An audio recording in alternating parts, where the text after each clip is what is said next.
And when you look at the policies of Senators Loeffler and Perdue, can you talk a little about environmental justice, climate justice as part of the issues that are important here?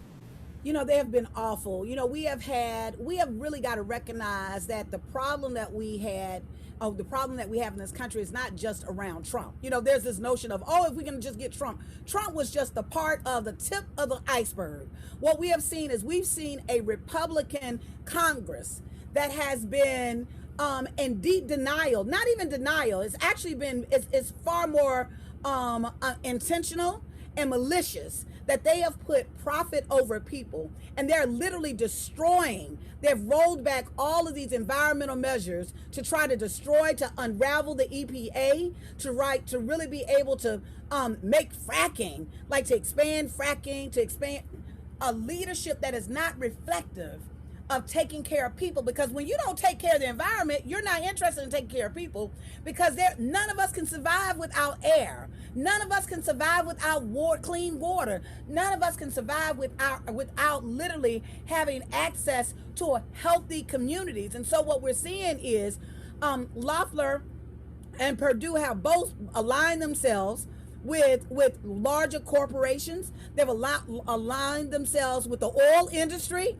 They've aligned themselves with those folks who have been bad actors around protecting the environment. And so what we need is, just as the Sunrise Movement often talks about, we've got to literally be able to recognize that our fate is tied into the fate of the earth and the health and the wellness of the earth, right? Which is what I love and what I learn about so much of the contribution from my indigenous brothers and sisters. They had a deep wisdom and knowledge and understanding of how the wealth and the health and the healing of the earth was really around what would sustain us, what sustains people, and that we have a responsibility to see ourselves as stewards, not owners. Even that whole concept of I own land, how dare you, right? At the end of the day, we should be good stewards of this land and of this earth that gives so much to us. And so I think what is critical this election, as we're talking about the three issues, and I think the three issues that I raised are important because they're most present right now. They're like in the immediate what people are dealing with. But when we're talking about long term,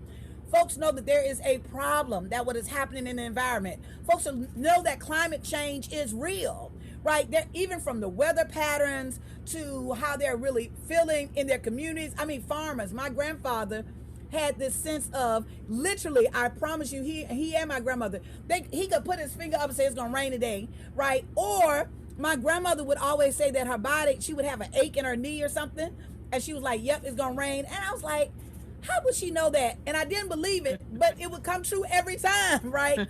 And that's part of it's because we're so connected to the earth, and we're so connected to what happens to the earth, that if we just pay attention, right, we would know how critical it is. And so I do think that in this election, these two seats are not just important for the reasons that I talked about earlier, but I do think when we're talking about the long-term, environmental justice issues, they are horrible. We've got to have new leadership, and we've got to actually change and take control, from the Republicans, who have been horrible, have a horrible record of protecting an environment, and particularly not even acknowledging the environmental justice issues that are disproportionately impacting marginalized communities.